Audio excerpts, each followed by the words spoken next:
As you know, Governor Inslee has announced he's not seeking a fourth term, so that means he's going to leave at the end of this one. And joining us now is Governor Jay Inslee. So we were all shocked by the announcement. I know you said it's because you need to pass the torch, but come on, what's the real reason? You have something in your back pocket? Are you being appointed to the Biden administration? Are you an ambassadorship? What is it? No, I've finally realized our state's highest ambition. We've got the Kraken in the playoffs, and so we've achieved what I set out to do.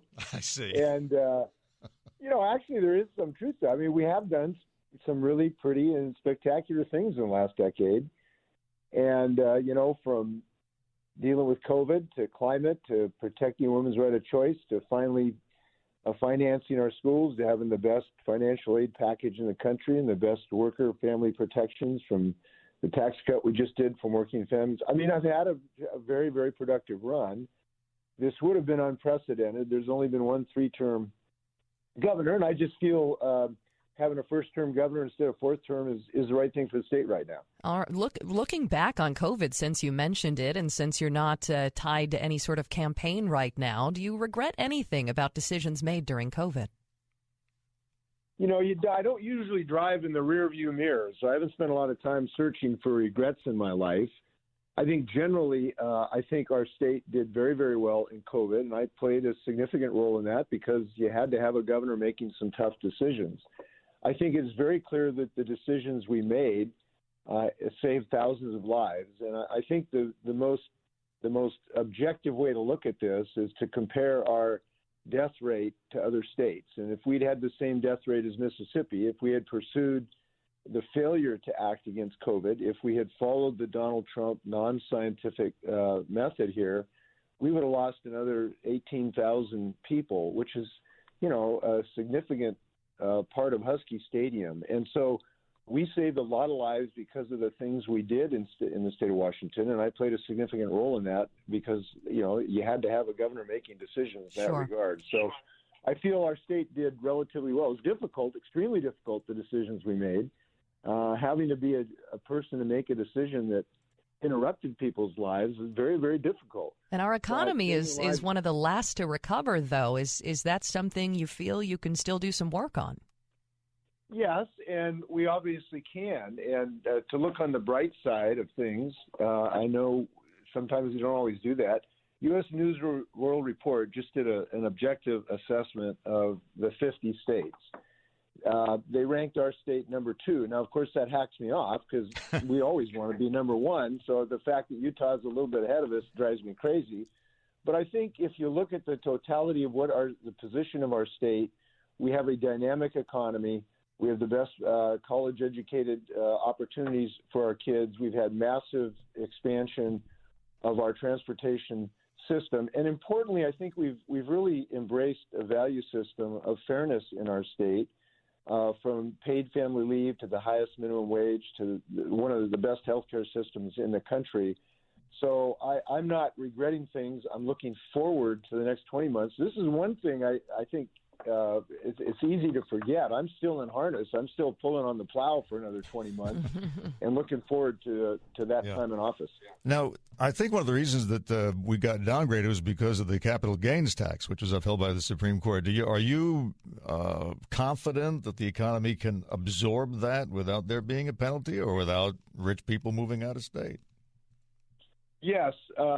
This is one of the things that I feel good about, that we have finally achieved a bit more fairness in our tax system. We've had the worst, most unfair tax system, most unfair to working people for 133 years in the state of Washington. For the first time in the history of our state, we have made our tax system more fair to working people in 2 ways. Number one, we did the working families tax credit. So 400,000 people in our state got a tax break this year because of what we did to remove some of the tax burden on working people.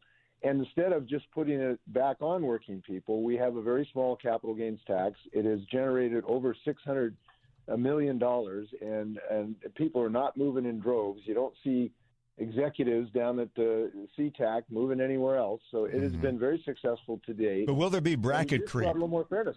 Will there be bracket creep? There's been, what emailers tell me is, okay, they're exempting the first $250,000 in profits now, but soon it'll be down to 200, and then it'll be 150, and then it'll be 100,000, and pretty soon everybody will be paying it. Can you guarantee that won't happen?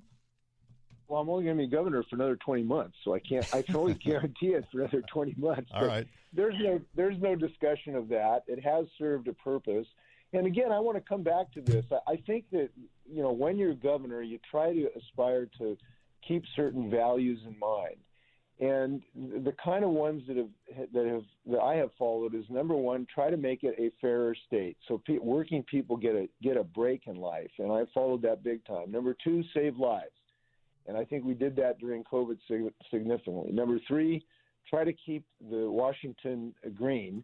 And I'm very proud of the work we've done against climate change. We do have the strongest measures in the United States. The rest of the states are envious of what we're doing. And we're building our economy big time. The question was about economics earlier.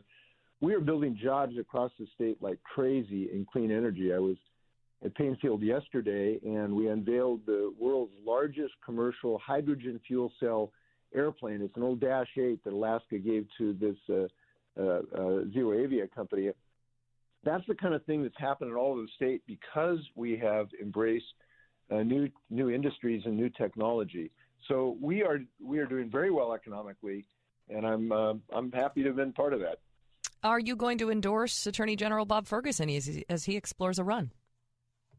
I haven't thought about those electoral issues. I have tremendous respect for Bob. He has been a tremendous Attorney General. He won something like 40 out of 41 cases when the Trump administration was trying to put their hands on the great state of Washington.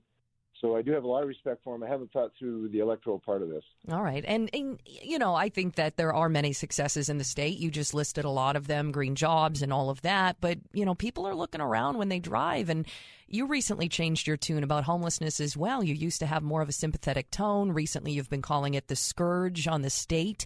So what more can be done about crime and homelessness in the state? A lot. And all of us are very frustrated by this, myself included. I have been arguing for several years now that we do have to be more aggressive building housing to start with. And I just want to start with this. The fundamental problem we have with homelessness is that we do not have enough houses. We do not have enough roofs for the people who live here. We've had 1 million people move here during my tenure or just before, but we've only built about 350,000 housing units. So I've been focused now for several years trying to increase housing stock for people. Our public investment in that has gone up by about 1,000%.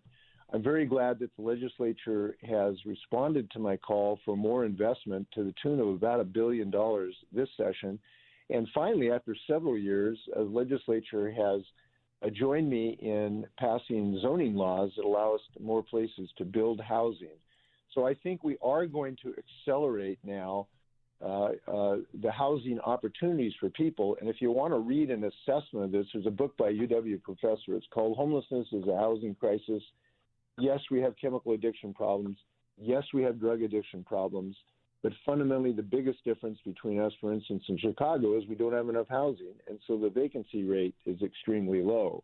So we have been focused on that. We'll continue that. The legislature has now given me the tools that I've been asking for several years. And I think we're going to make some progress on this. And we need to. Look, we need to do two things. We can't allow people long-term to live on our rights-of-ways. That's why we've been successful moving about 500 people off of our freeways. We're reducing the number of these encampments. But to do that, we have to have housing, both rapid and permanent. And I look forward to progress on this. And you are announcing a special session today, correct? Yeah, so just a meeting in about an hour with legislative leaders to nail down a date. I think there's cause for optimism of getting a bill.